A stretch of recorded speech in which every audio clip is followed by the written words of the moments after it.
आपको ऐसा झापड़ देगा कि आपकी 7 पुश्ते गंजी पैदा होंगी भाई इसने ये भी बोला था कि आपके गले में कुत्ते का पट्टा डाल के ब्रेबॉर्न स्टेडियम में कुत्ते की रेस में दौड़ाएगा भाई। हेलो दोस्तों, मेरे चैनल पर आपका स्वागत है। आज बात होगी फर्श से अर्श पर पहुंचे मशहूर कॉमेडियन की, जिसने कादर खान और जॉनी लीवर के दौर में भी अपनी एक अलग पहचान बना ली थी। सुभान अल्लाह, क्या कारीगरी है। इस फनकार ने तो खुदा की कुदरत को ही बदल कर रख दिया। इस कारीगर को हम 5 लाख नहीं 50 लाख देंगे। उनका अंत बहुत बुरा हुआ था। 90s के दशक का बॉलीवुड एक हास्य कलाकार अपनी बेजोड़ अदाकारी और अजीब से नाम से लोगों के बीच पहचान बनाता जा रहा था। वो अभिनेता रज़ाक खान थे। ये असली गन है? बिल्कुल, चला के देख। अड़ोस पड़ोस के 4 घर के दूध के बर्तन नहीं गिर गए ना तो अपना नाम काला भाई नहीं, अबे पंक्चर हो जाऊंगा उधर उधर। दोस्तों, दर्शकों को उनकी अदाकारी ही नहीं बल्कि चरित्र के अजीब से नाम भी खासे पसंद आते थे। उनके असली नाम से ज्यादा तो लोग उनके फिल्मों के नाम से प्रभावित थे। कोई उन्हें करीम हटेला तो कोई बाबू बिस्लेरी तो कोई गोल्डन भाई बोलता था। अबे भेंडी बाजार की गर्दी में तेरी किसी ने पॉकेट मार दी। कचरे की पेटी की पैदावार, तू ये काम मेरे को दे रहा है। मुंबई के अंजुमन इस्लाम उर्दू स्कूल से पढ़े रज़ाक बहुत जमीन से उठे अभिनेता थे। उनका जन्म मुंबई में ही साल 1951 को हुआ था। रज़ाक के अजीब चेहरे की वजह से उनके दोस्त हिंदी सिनेमा में जाने की उनको सलाह दिया करते थे।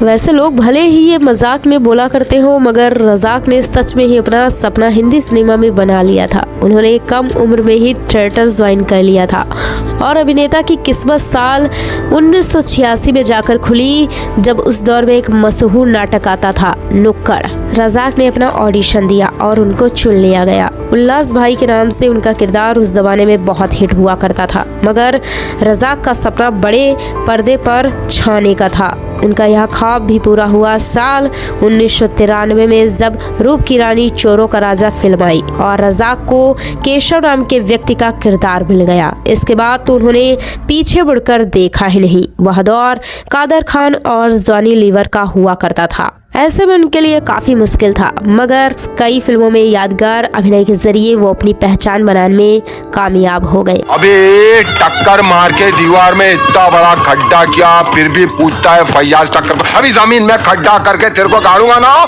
तो तेरे को नजर आएगा फैयाज टक्कर। उनकी यादगार फिल्मों की बात करें तो इनमें मोहरा, अकेले हम अकेले तुम, राजा हिंदुस्तानी, बड़े मियाँ छोटे मियाँ जैसी कई यादगार फिल्में हैं। वही शाहरुख की बादशाह, सलमान की हेलो भाई और गोविंदा की अखियों से गोली मारे फिल्मों ने तो उनके कैरियर को एक नई उड़ान दे दी थी। निजी जीवन की बात करें तो रज़ाक शादीशुदा थे और इनकी 3 बेटियां थी, एक बेटा था जिनका नाम मिस्कत खान, साहिर खान, सेहम खान और बेटे का नाम असद खान, जो क्रेशियो में नौकरी करता था। दोस्तों, इतने मशहूर हास्य कलाकार का अंत बहुत बुरा हुआ था। सबको हंसाने वाले रज़ाक खुद के भीतर कितनी बड़ी बीमारी का दर्द लेकर जी रहे थे यह कोई नहीं जानता। उनको कम उम्र में ही हार्ट से जुड़ी गंभीर बीमारी हो गई थी। दवाइयों के सहारे उनकी जिंदगी चला करती थी। 1 जून 2016 की बात है। वह शहर के मशहूर सीसा होटल गए हुए थे। अचानक उनके सीने में बहुत तेज से दर्द होने लगा। रज़ाक को कुछ समझ आता इससे पहले ही उनका दर्द बहुत बढ़ गया और वह जमीन पर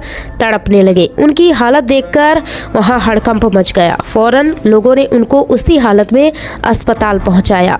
वहां पता लगा कि रज़ाक को बहुत बड़ा दिल का दौरा पड़ा है। उनको बचाने की बहुत कोशिश की गई, मगर 65 साल की उम्र में इस हास्य अभिनेता रज़ाक खान की मौत हो गई। दोस्तों, इनका कौन सा किरदार आपको याद है, हमें कमेंट में ज़रूर बताइएगा। और ऐसी ही और स्टोरीज को जानने के लिए आप हमारे चैनल को सब्सक्राइब कर सकते हैं। Thanks for watching. चले आमिर चंद को फोन दे रहे, PA2R2Z की फाड़ रहे।